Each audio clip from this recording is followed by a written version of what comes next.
Speaker, the Honorable Tom Davis. Mr. Davis served for 14 years as a Republican member of the United States House of Representatives, where he represented Virginia's 11th Congressional District in Northern Virginia. He was a very active member during his time in Congress. He chaired several committees, including the Select Bipartisan Committee to investigate the preparation for and response to Hurricane Katrina. He also led a panel reviewing the use of steroids in Major League Baseball, where former players Mark McGwire, Rafael Palmeiro, and Sammy Sosa testified. Before he was elected to Congress, Mr. Davis was a member of the Fairfax County Board of Supervisors, where he helped shape our surrounding community into what it is today. Mr. Davis is currently teaching in the Department of Public and International Affairs at George Mason University. It is my pleasure to introduce the Honorable Tom Davis.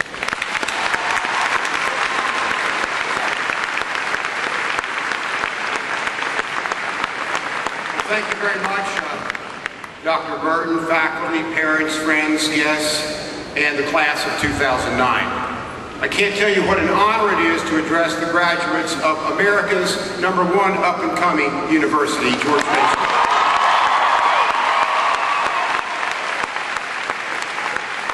It's a faculty that's produced 2 Nobel Prize winners, student body that's produced 1 NCAA Final Four team, for parents, recognized by the Princeton Review as one of the best bargains in college education. We have 2 Pulitzer Prize winners, one of the most diverse student bodies and accomplished student bodies in the nation. This is a very, very challenging time to be graduating. We have, in our country and across the world, we have the highest unemployment rate in a generation. We have a world full of ethnic and religious tensions and unprecedented threat of global terrorism. We have a national debt that is so high that just in the last few months, if you were to stack up $1,000 bills, the debt is 60 miles high. And each of you, in addition to what you owe on your college loans and your credit cards, is responsible for $80,000 of that debt. We're a nation that faces many challenges. How to compete in a newly competitive globalized economy, how to wean ourselves from fossil fuels, how to balance the budget, and how to bring change in a very highly polarized, dysfunctional political system. Washington today is so polarized between Republicans and Democrats, the House and the Senate. I like to think, you know, in this town, having been around for quite a while, there's really only one thing that brings Washington together, and that, of course, is the Washington Redskins, who once a year... To illustrate this... All right, got a couple of Cowboy fans in the audience. But to illustrate this, I went out to the opening Redskin game last year, Redskin Park. For the record, I was still in Congress, so I bought my own ticket. And it was way, way up in the bleachers.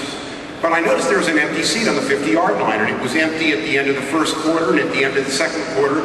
So at halftime, I walked down about 4 tiers to where the seat was, and it was still empty, and it was next to an elderly lady. I tapped her on the shoulder. I said, "Ma'am," I said, "is this seat taken?" She said, "Well, as a matter of fact, it's not." I said, "Would you mind if I sat here for the second half?" She said, "Please be my guest." I said, "You know, I can't believe that there's an empty seat here. These things were scalping for a couple $100 out front." And she said, "You know," she said, "that was my husband's ticket. We'd been to 40 straight Redskin openers, but he died." She said, "But I know he would have wanted me to be here today." And I said, "Ma'am, I am so sorry." I said, "But couldn't you have found a friend or a relative that could have used the other ticket?" And she said, "No." She said, "They are all at the funeral." So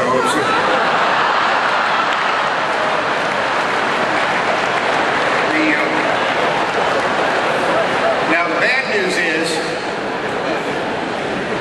that the pressure that you've had with the exams, term papers, tuition payments, that was the easiest part of life. It only gets tougher.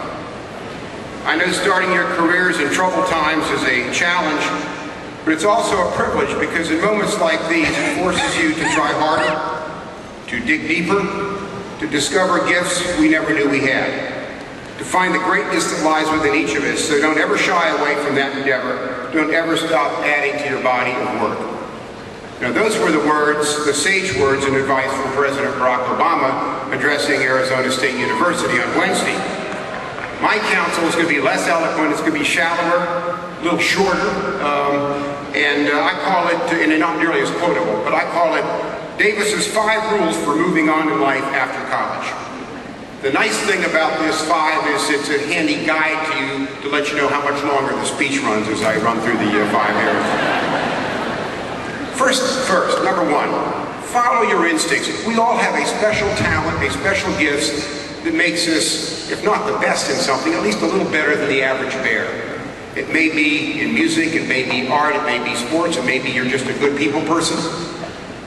Take that gift, take that instinct or whatever it is and ride it. Take it. We're given few opportunities in life. Take that talent, develop it, and go with it.